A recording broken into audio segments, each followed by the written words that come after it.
Okay, dear friends in Dhamma, we are going to start the first Dhamma discussion in this Kalalgoda English medium retreat. So we have received a couple of reports, then we will start with the written questions. Yeah. Thero Swamin Wahansa, we have 7 questions. Right.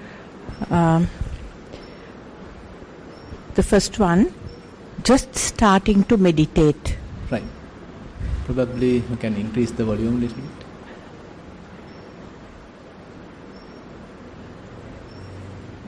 We'll continue. Yeah.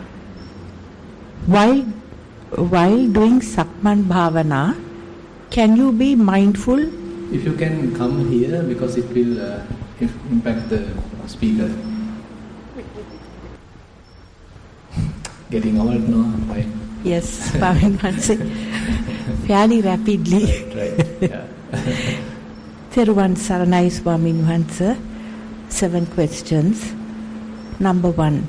Just starting to meditate. While doing Sakman Bhavana, can you be mindful of the fallen leaves and insects? Thiruvan Saranai. Yeah, I mean, you can be mindful, yes, why not? You can see them and you can actually ignore them, or you can actually, on the other hand, you can take care of them. So that's why, I mean, we have simply do the walking with open eyes, and you can see where the problems are, where the ants are, and simply you can ignore them, you can avoid them, and there you are developing mindfulness. Yes. Thing is, I mean, it is not merely that you are developing mindfulness while touching all these sensations and you notice things, you hear things. It may not be the same place. Now, say for example, while you are keeping your foot touched, I mean, those sensations are there where you are trying to keep your attention, and maybe while doing that, say you notice ants, fine. Then you take your attention back to your foot. Again you continue. Again you see some ants. You notice that. Again you bring your attention back to the foot. I mean, you are maintaining the continuous mindfulness. It may not be the same object, but the continuity is there. So the mindfulness is not disturbed. You are continuing your mindfulness, but the object has changed. Second question. Yes, one more, yes.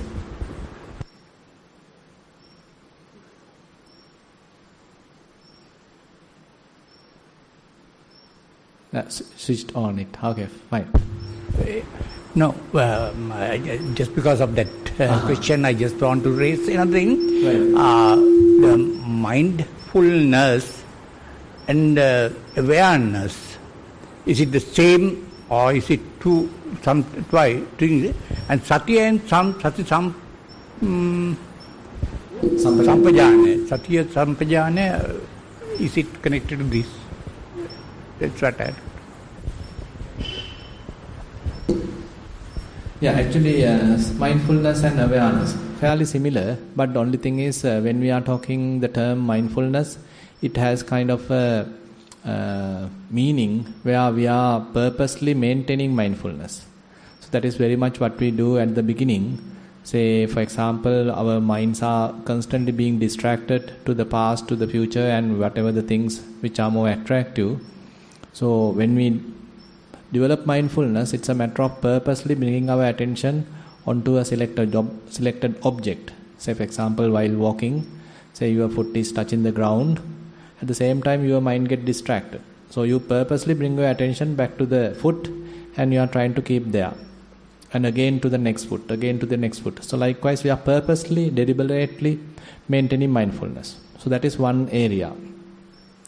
But the interesting thing is, as we continue, so this mindfulness is growing, and later there may be a fair amount of mindfulness and a developed amount of mindfulness, and it is not only during the walking, to the various other activities also you can be mindful. Say while walking, while sitting, while lying down, while eating, while drinking, while driving, while bathing, everywhere. As much as possible now you are having more mindfulness. So it becomes now very much effortless, or we can say almost available type of mindfulness. And now we are more closer to the awareness, and assume that now you are developing mindfulness, you are developing concentration, and most of that, and on top of that you are developing Vipassana, insight meditation, and assume that you are come to an area where you don't need to grasp anything, you don't need to hold anything, mind is very much relaxed, mind is very much released, and there you come across another level of mindfulness that is very much effortless. And I would like to term it as awareness, because it is a kind of an endowment. It is not something that you deliberately, purposely be mindful, rather you are in mindfulness, you are in the awareness. It is very much effortless, and you don't need to do anything while being there. So you simply being aware while you are there. So therefore, when we are using the term mindfulness, it has a little bit of a sense that we are deliberately, purposely developing mindfulness. But when we are talking the term awareness, it is very much like it's a kind of a inbuilt characteristics. So our nature, our human characteristics have this awareness available with us, but unfortunately various distractions are taking us away from this awareness. But as we develop the practice, so we come to an area where the awareness is readily available and we are there. And while being there, we can recognize, okay, my mind has now distracted, my grasping has happened. But the most of the time you are aware. So that awareness is more natural. So that's my interpretation, and I feel it is somewhat justifiable, because the terminology mindfulness has some intentional characteristic, but the awareness is very much like an endowment. And the other question, that mindfulness and that sati and sampajanya, they are two things.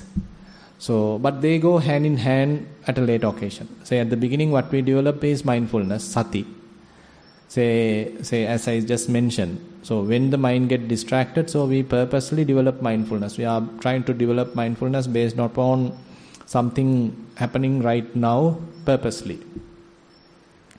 And once mindfulness is available, say for example, continuously now you can be mindful throughout your walking.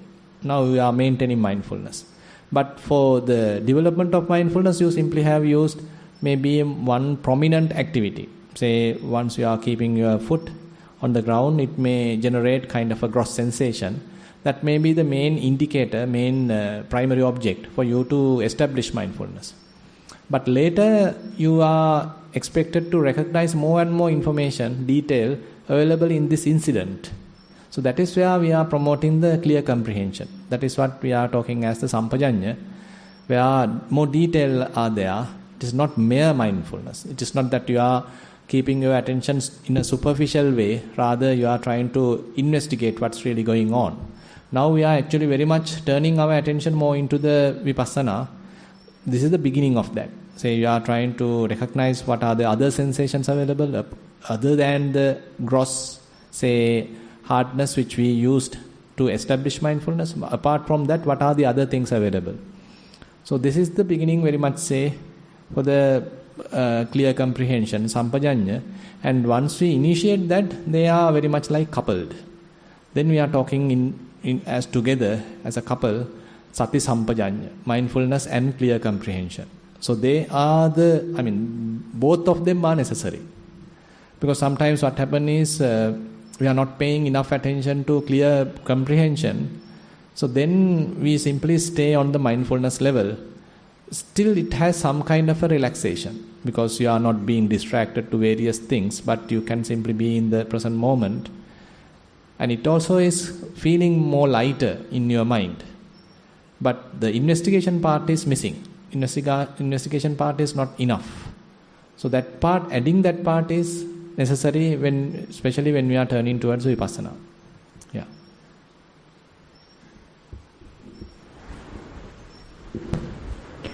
Anapanasati meditation.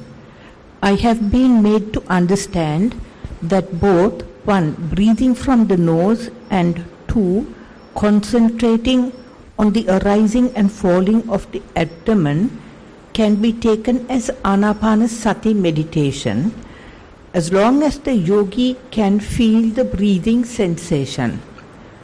Bhante, please be kind to let us know your views on this. As for me, concentration on breathing is difficult than concentration on the abdomen arising and falling. Thiruvan Saranai.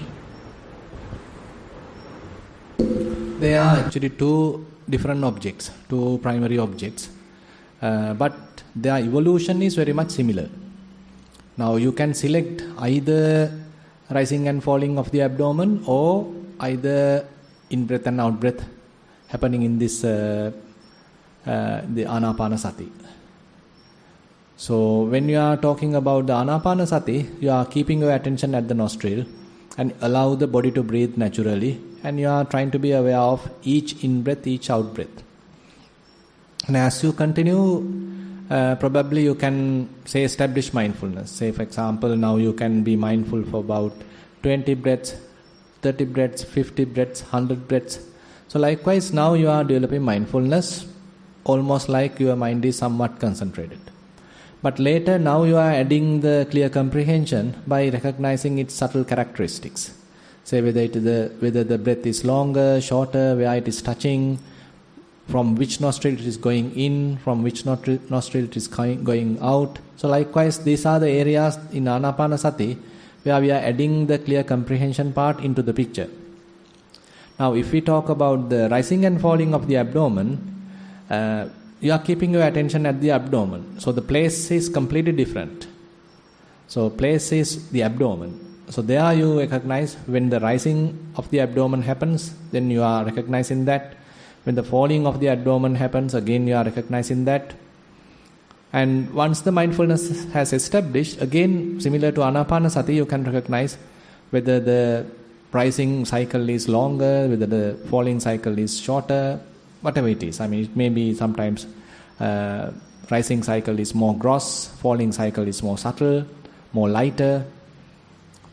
So likewise, those subtle characteristics now you can investigate in the rising and falling as well. And on the other hand, rising and falling, this meditation actually takes directly to the Vipassana, especially to Dhatu Manasikara, elements meditation. But Anapanasati on the other hand has capacity to take you in both directions, either in the Samatha side or in the Vipassana side. But the rising and falling basically go directly to the Vipassana. So these are the differences basically we have in these two primary objects. And people are, you can use, for the beginners mostly they can practice rising and falling because it's a more gross type of object. And again, since it is located in the middle of the body, it doesn't have much complications. And most of the people can do it. So that's why in Burma, they are now recommending rising and falling as this primary object. They are not much recommending the Anapanasati. But on the other hand, Anapanasati is a subtle object and you can handle it carefully, and it can take you to more deeper concentrations with respect to Samatha. And on the other hand, you can take it to the Vipassana side as well. Yeah. Yeah, one moment, yes.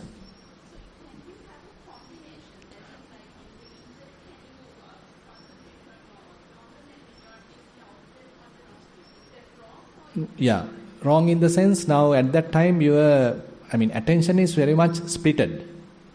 Say here what we are trying to at the beginning, what we are trying to develop is kind of a focused attention. So your attention has to be fairly narrowed, a very sharp, precise kind of attention what we are trying to develop. So maintaining kind of splitted attention. Say you are trying to be aware of the breathing as well as the rising and falling, then your attention is very much, say, broadened. So then the precision is not enough. Exactly. So you have to select one of them. So you are using, after selecting one of them, then you can refine. you can, further and further refine and recognize what are the subtle characteristics. Then it is very much like you are focusing your mind like a laser beam.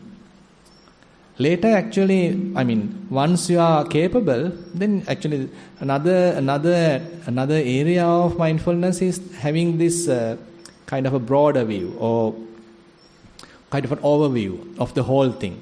Time to time, you can look at that as well. Now, say for example, while breathing happens, so assume that you started with rising and falling, and you are precisely understanding its nature. Later, assume that you feel little, because sometimes it is generating a little bit of dryness or maybe a little bit of tension. At that time, probably you can go out of the experience and just look at the whole body, how it is behaving. It's very much like you are observing the whole body, just the posture, whole sitting posture, where the overview of the thing is happening. That is also there. So these are two sides of the mindfulness, we can say. It is necessary sometimes to precisely understand the very minor, subtle characteristics of a particular phenomena. And at the same time, maybe later, another occasion, you can look at the whole body and how you feel in general. Mm-hmm. You have to feel your air going in and going out, because it doesn't happen for most of the people. I have heard that you need to feel, you have to concentrate on the feeling. On when the air goes in, you have to concentrate on that. Mm-hmm. And when the air goes out, you have to concentrate on the air going out. So as a result, many people go for the abdomen meditation. Mm-hmm. But even that, I have been informed that you have to feel when your abdomen starts going up, you have to feel it there itself, and when it goes down, then you are again confused. Now going up you can feel when it starts to go up, but going down you don't know whether it starts going down or whether it has gone down really. Mm-hmm. So how would you explain that, Bhante? No, actually, now say for example, assume that you are keeping your hand on your abdomen. And when we breathe in, a little bit of coming up, a bit of going forward happens. And as we breathe down, then it's little coming back. So this subtle, it's not the long distance, very, very little distance. It's going forward and going backward. So this little movement you can feel while you are keeping your hands on your tummy. Then you can see, how it is a little slight movement up and down, up and down. So that sensation is what we are trying to locate. So in the Anapanasati, on the other hand, so let me say this is the breath. So I am keeping my attention here at the nostril. So assume this is the beginning, middle, end of the breath. So still I didn't feel anything. So now okay, I am feeling the beginning. Now the middle, now the end, now it has gone. I am still at the nostril. Then the out-breath happens. Now only I start the beginning, now the middle, now the end, now it has gone. But I am still at the nostril. So I have to maintain my attention at the nostril. I am not supposed to follow the breath. So basically I have to maintain my attention closer to the nostril, wherever you can recognize in-breath and out-breath. Sometimes people say it's closer to the nostril or sometimes closer to the upper lip. It doesn't matter.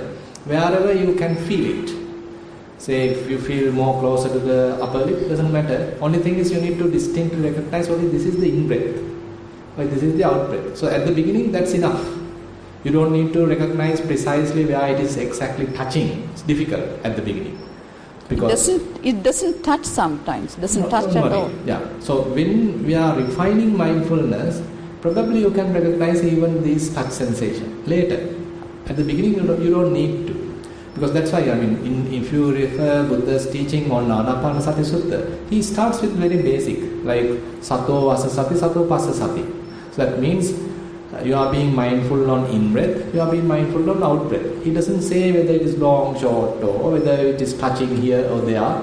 No information at all. Later, when you know, okay, now in-breath, now it's out-breath, now in-breath, now it's out-breath. So likewise, you are, very much like your attention become more collected. Previously your attention is very much like scattered. Now you are slowly collecting your attention, now fairly concentrated closer to the nostril. As a result of that, probably now you will be able to recognize where it is exactly touching. Whether it is longer, shorter, beginning, middle, end. All these things are possible because your attention is fairly collected now. So till that happens, we don't need to worry much about the, understanding these subtle characteristics. It will be more too difficult. Yeah. Thero sir.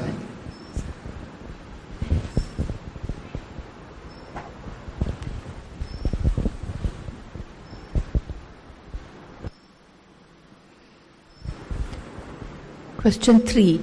Is mindfulness about being in the present moment? How do you be mindful when driving? When driving or climbing? Driving.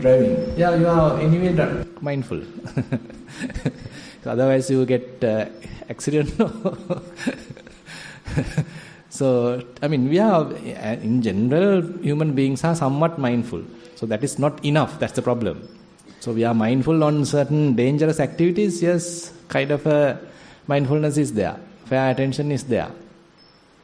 But the other times, say while walking, are you mindful? While eating, are you mindful? While talking, are you mindful? While bathing, are you mindful? While brushing your teeth, are you mindful? Say while sweeping, are you mindful? Not mindful. Because we consider those are very, typical activities, ordinary activities, and we ignore all of them, allow the body to do whatever it likes, and we think this and that.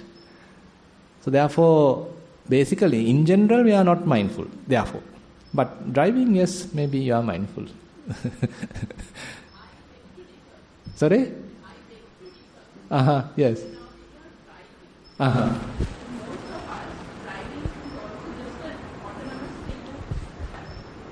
Maybe.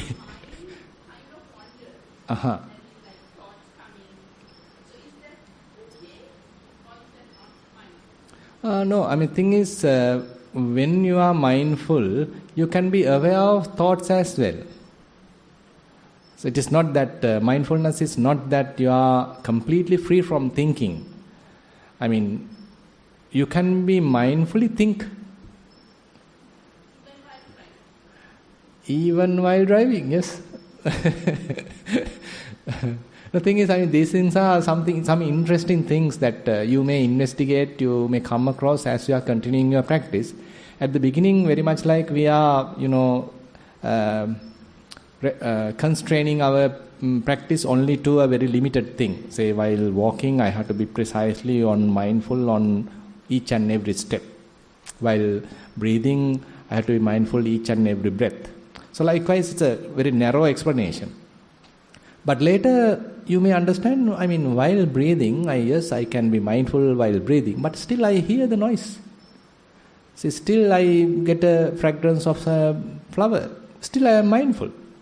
So therefore, mindfulness is not broken even. So that's why it's kind of expanding. So we start with some very selected, narrow kind of area, but later it's expand. And you may understand, while breathing, okay, I am continuously mindful. Then I heard a noise. Yes, attention has gone to there. I recognize that. Now I wanted to return back. Now I came back to the breathing again. I am continuing. So therefore, mindfulness is not it's not disturbed. Continuity is there. Object has changed. So when we are talking in terms of the concentration practice, there may be a problem in that, because you are supposed to maintain your attention only on one object in that area. But when we are talking in the mindfulness practice as well as in the Vipassana practice, so being aware of many objects is not a problem. Yeah. Right.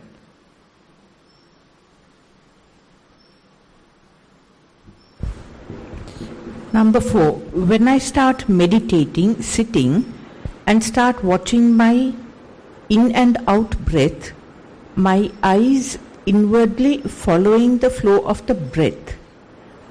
So it's actual eye movement. Eye seems to control the breath flow forth and back, like gazing after each breath. am experiencing this phenomena for a long time. It keeps me often from coming into a deeper state of meditation. Don't know how to handle this. Wholesome and appreciate some advice. May I know who has written the question? Okay. So, now say, while your eyes are open, while you are looking at something, is your body breathing?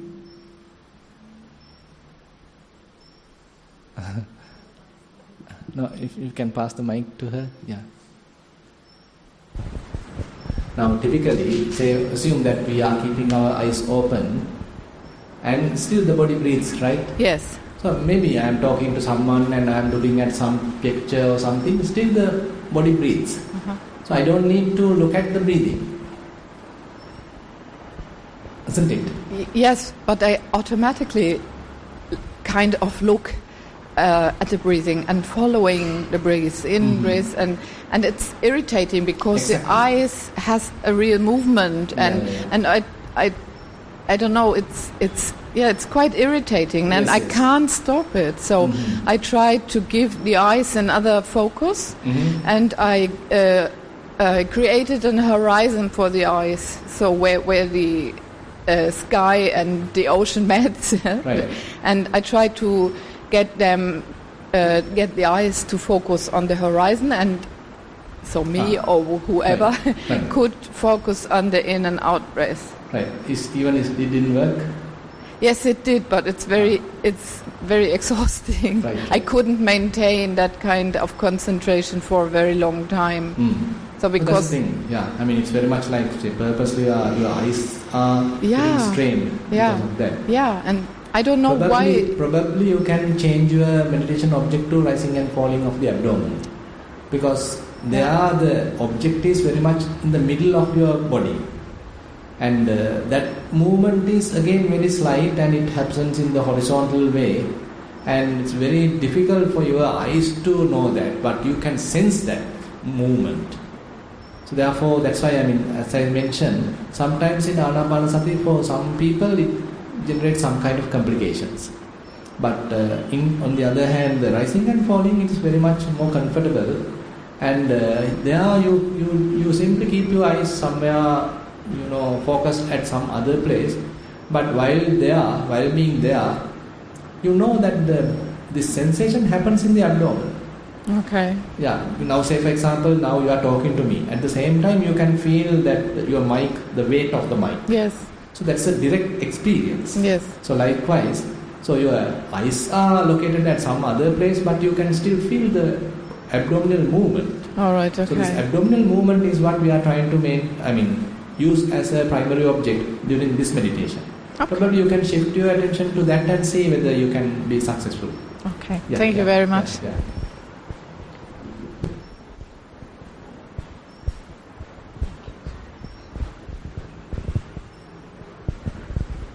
Number 5, walking meditation. When start, I noticed that I have walked with inner chatter. Then I identify the different sensation of the foot. Time to time, thoughts appear, even though it has thoughts and lost mindfulness with the thoughts.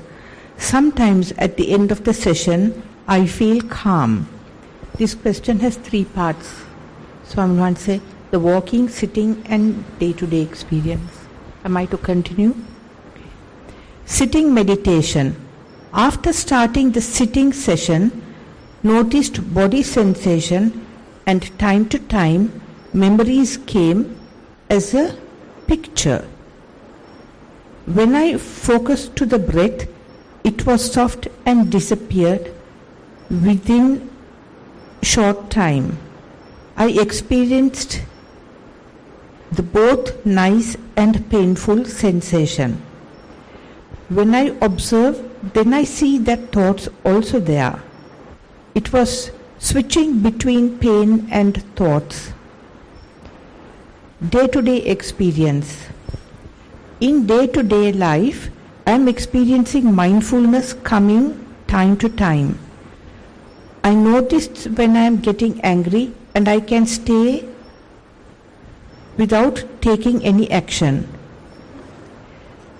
I have noticed when I feel dislike to something or someone and was able to look at that without doing anything because of that thought.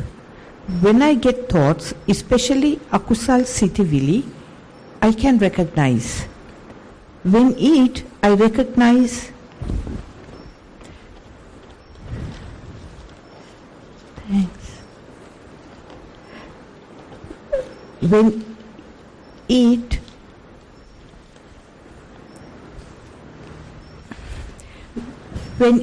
I recognize the taste of food and other sensation. Sometimes I feel boring when I am doing sitting meditation, as I didn't get any new experiences as previously. I heard Bhante said that encouraged to stay like that, but it is very difficult, and I don't feel there is no reason. And I feel there is no reason for living. To avoid that, sometimes I am finding some hobbies. Please advise. Thero Saranai. May I know? Oh, yes, yeah, I can understand. Maybe, mindful games.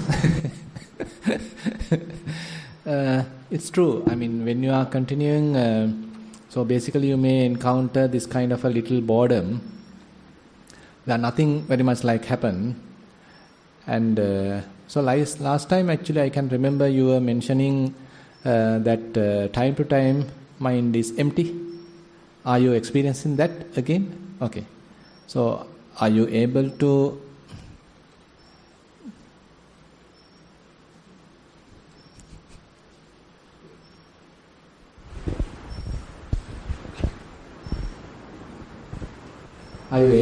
be in emptiness for some time? Very little time. Very little. How long? 1 minute? I'm not sure about the time. Sometimes I'm waiting until thought come. Okay. Okay, you are waiting, but no thought came. Thoughts are coming time to time. But I mean, there are gaps. Are you able to recognize gaps between thoughts? Yes. Fine. So I mean, don't worry about the emptiness, whatever. Just recognize how the thought comes, and then it tries to tempt us, and we are not being deluded by that. As a result of that, the thought disappears. And another thought comes and simply showing it up, and we recognize it. We are not being deluded, and then it's going. And it's very much like one after the other. So it's not like previously, everything happens at the same time. But now very much you can distinctly recognize each and every thought. Later the distance between thoughts, the gap between thoughts may be increased. And even though you are waiting for the next thought, nothing happened. So no thought has there. So at that time just be. Sometimes when I stay like that, I feel pain. Then after thought, right. Is that fine? Okay, but thing is, you don't need to now purposely look at the pain. You don't need to investigate the pain right now. Rather, let it be. But try to say go back to the mind level. So not the physical side. Now you try to be in the mental side, where no thoughts are there and less distractions. Mind is simply resting. Allow the mind to rest, take a rest without doing anything. So that's the most difficult part. Yes, someone has said that. Previously I really like to do the meditation. I like to sit for meditation, but now I feel difficult. Yes, previously I was excited when I get a new experience. Then now there is nothing new experiences. Every day it's like same. So I feel boring. Yeah.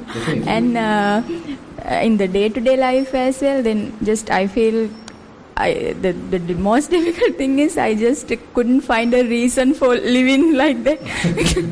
I just feel. His husband is living.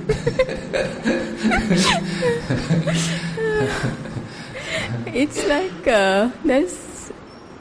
I feel there is nothing. Then it's very.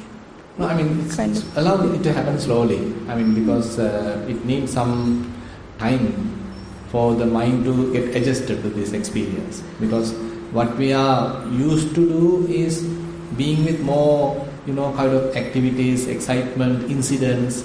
So that is what we feel as living. So when we are defining ourselves as living, so it needs some activities. It needs some excitement. It needs some, pressures. So that is what we think, okay, I'm feeling good. Because the sense of I is more strong at that time. When we are enjoying something. So sense of I. And you feel excitement. So you feel your strong presence. But when there is nothing, you feel you like ignored, or you feel lethargic, you feel bored. So if now there is an interesting investigation, rather we can say a research done by some scientists, I can't remember their names. So what they did was, they have put some people onto a room, and it has a little electric shock. A little electric shock. That's not a terminal type of thing. A little electric shock. And they put some women, some men also to that, and they ask each and every candidate, okay, you can keep this gadget, whatever the instrument they are, and you don't need to touch it. You can simply wait. If you touch it, you get the electric shock. And say one woman go there and she could wait. Another woman go there, she can't wait. She touched it. Say he put a man, okay, one man may be waiting. Another man, no, let me touch it. Why is that? He know, purposely he know, it is generating kind of a shock. He can't avoid touching it. Why? Because we love excitement. Internally we have kind of a human trait. We love excitement, we love kind of worrying, we love excitement, we love these kind of agitations, defilements, thinking, troubles. And that is how we recognize myself. But when there is nothing, nothing means you don't need to touch it is harmful. It generates kind of electric shock. But still internally I am tempted to touch it. So that is how we are being very much like conditioned. Our minds are fairly conditioned. We can't simply stay quiet. We can't simply just be. We want something, we want to do something. Yes, Anas, I experience the same thing. When I stay like that, I just watch a teledrama or something. Then after, then I feel like a headache. I feel the pain of the forehead. Right. After I have seen there are a lot of thoughts after watching that. Then it's really feel to the body as well. That's why allow it to happen, no problem. We go through it a little bit more, then slowly the mind will become more mature and it will simply give it up, slowly give it up. We don't need to force the mind to give up. Allow the mind to slowly give up. Allow the mind to just be only for a limited period. Maybe next time another little bit more. So likewise expand it very slowly. It's very much like we are getting to the area, just be. We don't need to do anything. Sometimes, this one Dr. John Kabat-Zinn, he says, we are transferring from doing mode to being mode. Very correct. So we are very much conditioned in the doing mode. Every time we want to do. And now we are transferring ourselves to just be, in the being mode. Doing nothing basically, just be. So it's very difficult, definitely not easy. That's why not doing anything, not even thought. And the eyes are open, but you are not looking at something interesting. Just gazing. Very difficult. Anyway, continue the practice. Don't give up the practice, because definitely this area of the practice will generate the boredom. You have to be in the boredom. Remember, that's why you need to convince yourself how the mind being conditioned. We need to understand what has happened to myself all the way, all the far. So I am being conditioned to agitate the mind, activate the mind, maintain the mind in the kind of excited level. But now I am maintaining it in the more unexcited level, just in the baseline. No activities, no ripples or no oscillations, just in the middle. So it's feeling like boredom, but this is the most healthy state of mind. Like you are touching the electric shock, is not healthy. It is harmful. It generates kind of pain. But we are tempted to touch it. So we recognize that inner desire, that I want something, I want to look at it, I want to talk to someone. So if you recognize that desire, then you are slowly abandoning that. Again you are calming down, again relaxing yourself. More and more you are calming, relaxing, allowing the mind to just be. Let it happen slowly, no need to worry. Thank you. Yeah.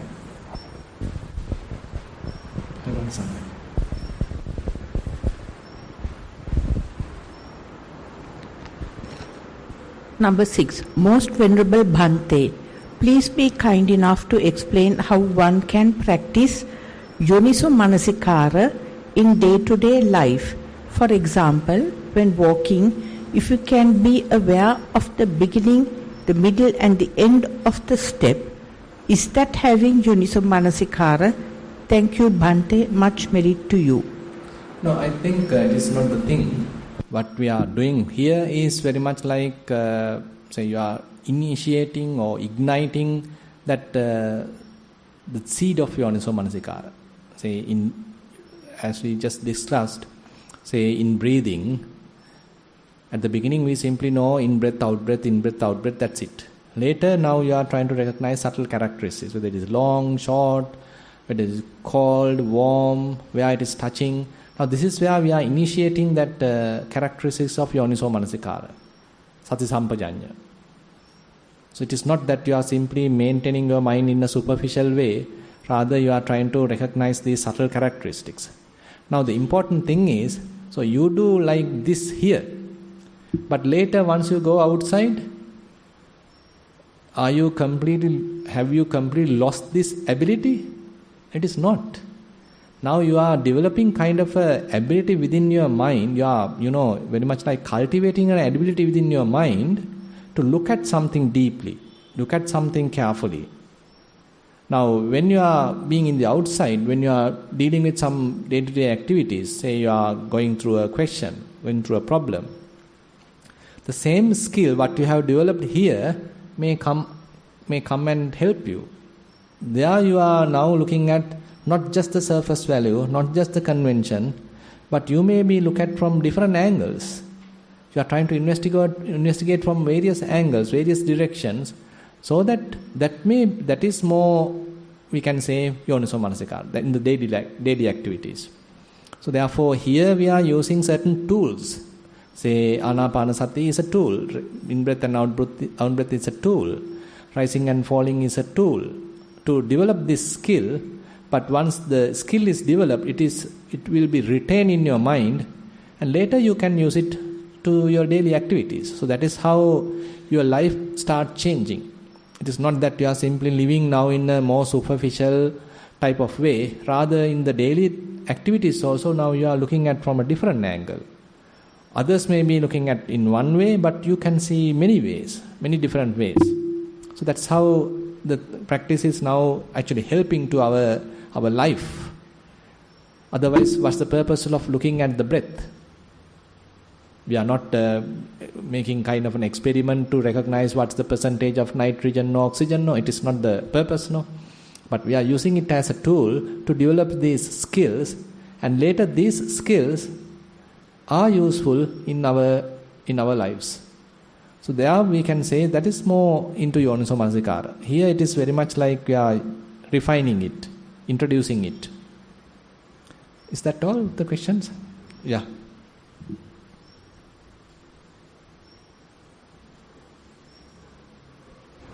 Venerable Bhante, could you please explain how to be mindful while working with children?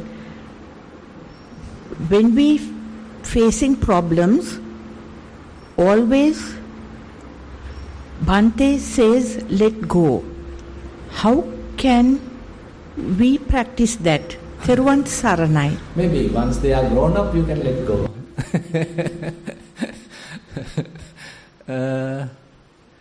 Working with children. Working with children, yes.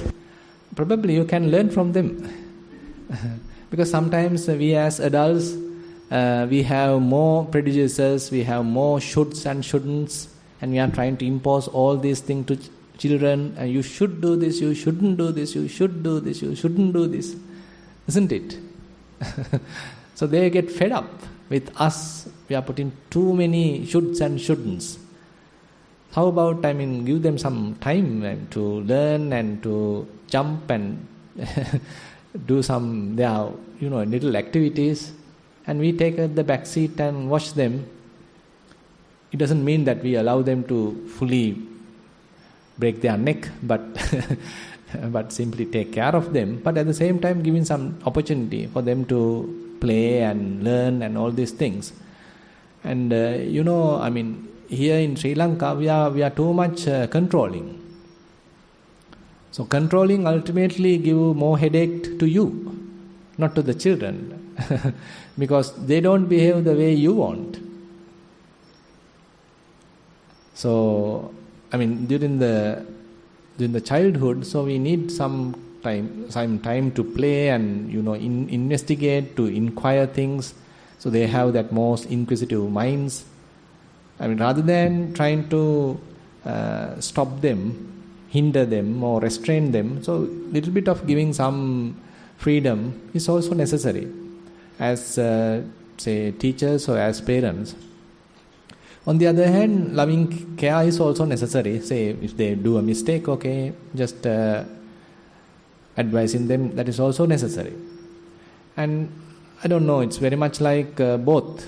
You have to look after them, at the same time you have to give them some freedom and kind of a balance. And giving another example. So you being a good parent, you are showing that you are kind of kindness or compassion, that I'm available for you. Now say a child is coming and he want to talk, and if you are busy, you have no time for them, then they don't feel comfortable. So are you there for them? So when they are crying and when they want to express their views, if they want to share some kind of a frustration, if they want to share with you, do you have enough time to talk to them? So nowadays parents are very occupied. So they don't have time to spend their time with their children. Probably they are taking them to the daycare center, or simply ask the grandparents to look after the children, or someone else to look after the children, and you mind your own business. You are watching the internet, browsing emails, all these things, WhatsApp.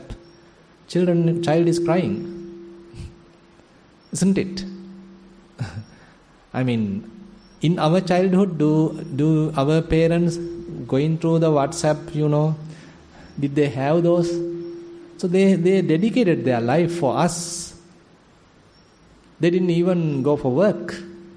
I can remember my mother, she didn't go for work. Whole life dedicated for us.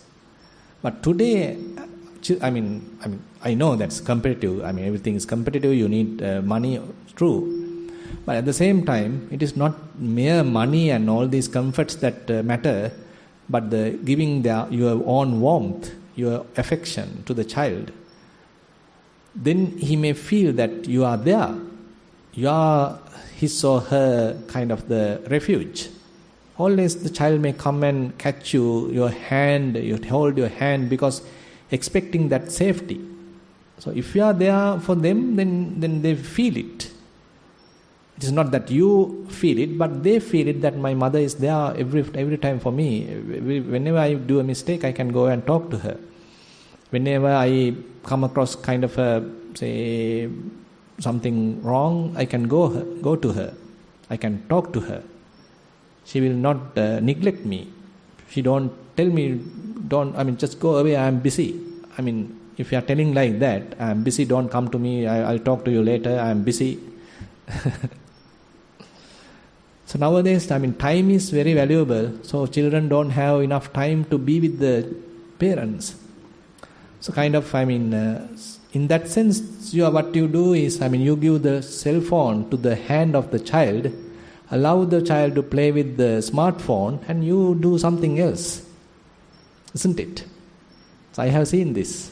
So children are simply going through some cartoon or some what kind of a app available in the smartphone, and they are doing this and that. Mother is maybe using another smartphone, talking to another person with WhatsApp and all these things. We are human beings. We need everyone's affection. So we are losing this human interaction in that sense. So all these gadgets are bringing our attention completely to the outside. We are being heavily distracted. But in the old days, we are always holding the father's hand, always holding the mother's hand. They are taking us to this here and there. They have the time to talk to us. Nowadays, very less. So it's, not good. Definitely not good. Then how can you expect the children to look after you when you are growing old? Do they have a strong feeling to you? Do they have their own gratitude to you? Unlikely. They don't feel it. They might feel, okay, you have ignored, you just take care of your job, you just take care of your whatever your interest. You didn't invest enough time with me. So why did I take care of you then? They might even question, they might even think. So these are in today's terms, so these are the situations that we go through as we are continuing with these, smartphones and all these technological things. So we are investing more time with all these things, not investing enough time with our children. So parenting has degraded in that sense. Unlike in our own childhood, we have enough time to play, we have enough time to be with with the parents. They have enough time to spend with us. Now say, if you consider the old days, say a farmer, for example. Say he may have time to spend in the paddy field, and then he come back, simply being with the children. They are enjoying the freedom, being with the children. But nowadays it is not. Once you come back home, you have some kind of a program to look at. You have the teledrama to look at. Maybe several emails are coming, you need to check the emails. WhatsApp messages are coming, you need to check the WhatsApp messages. Fully occupied. Even after the office hours, you are occupied. You have no time to invest with your children. Something wrong. Don't think that this is the advancement of human world. This is the degrading of the human world. So don't expect the children to respect you or take care of you when we are doing like this. They need your affection. They need your touch, human touch, interaction.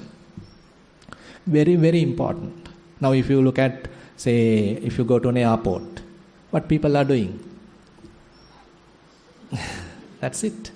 Everyone is in their own world, in their WhatsApp world or email world or SMS world or I don't know, many, many worlds are there. So they are in their little worlds. What to do? I am also using WhatsApp.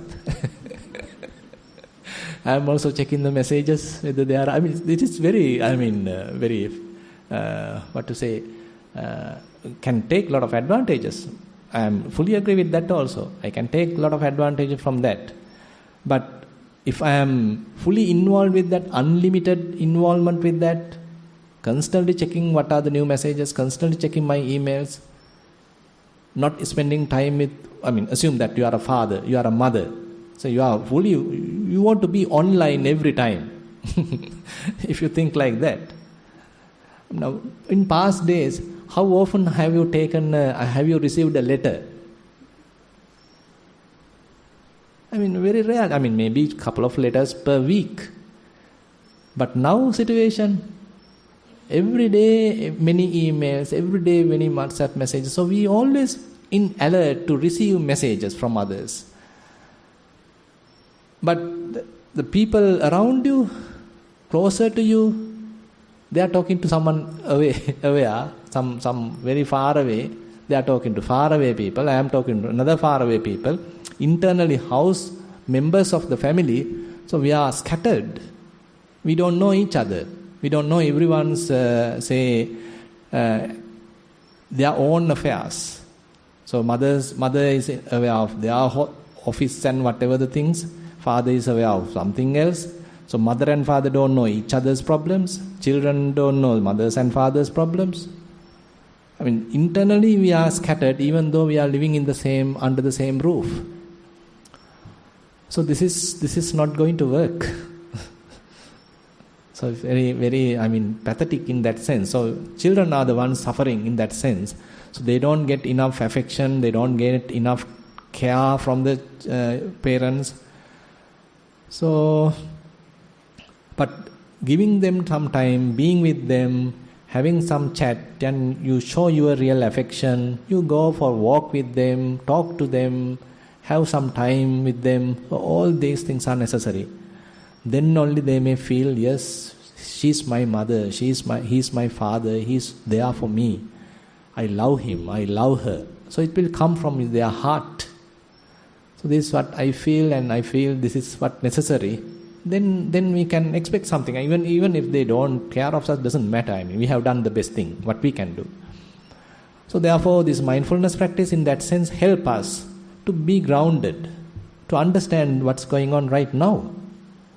Not always thinking the very far, right now what's the situation? Is the child crying, or is he hungry, or is he require my attention, or is he require my affection?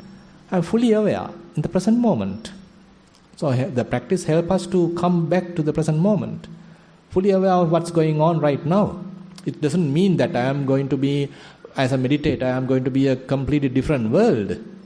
I have to be in this situation. Maybe problems. Don't expect that the mindfulness practice will take you to a heaven. It will take you to the real ground. What is going on right now within me? What are the frustrated or defilements, or I am quite happy, calm, relaxed. So how I can feel about another person. So that's what we call in the empathy. So when we develop mindfulness, so you feel more empathetic towards another person. So if he is going through a problem, then I may need to feel it. Then only I can connect with the other person. So one important characteristic of mindfulness practice is these relationships, interrelationships. So as you are developing mindfulness, you feel more and more with yourself. That means you are fully self-aware about what's going on within you, and it automatically will apply to another person, and then you feel more empathetic about the other person. Then you can maintain a proper relationship. Otherwise, you ignore the other person and you simply don't have time for the other person. But with the mindfulness practice, you may understand, okay, this time he needs my help.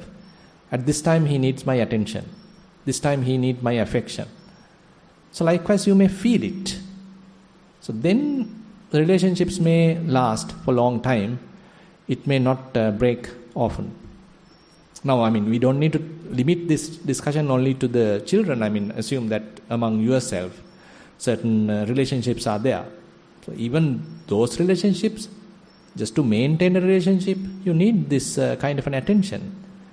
If the other party simply feel that you are ignoring him or her, and you are more concerned about something else other than their company, they may feel hurt. Okay.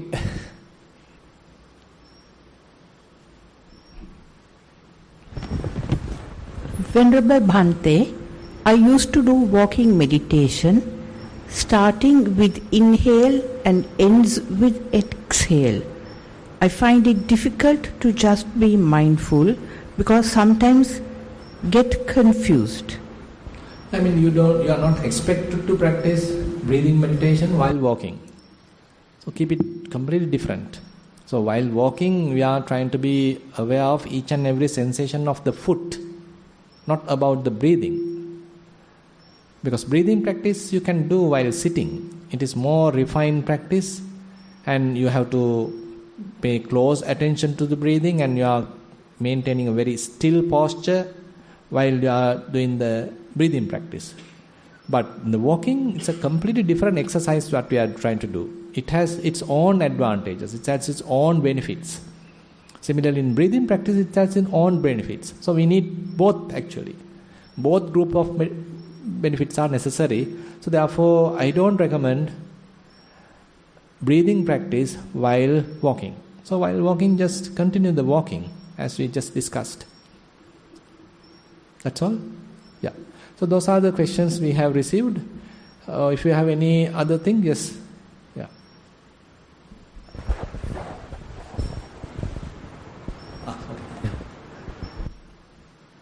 Sanasa Avasarai. Question is about focus and mindfulness. People who assemble atomic bombs also has a very serious focus and attention to it, and one can call it how does it differ from mindfulness, which takes you to a kind of a different avenue of liberation? Yeah, very true. So even when you are targeting a aim, you are taking an aim to kill a person, it also needs a fair amount of attention. Is it the mindfulness? So these are very interesting questions. So I think it also a bit of mindfulness, but sometimes Buddha talks about miccha sati, where wrong type of mindfulness. So your mindfulness doesn't being very much guided with the morality. So Buddha mentioned is interestingly in the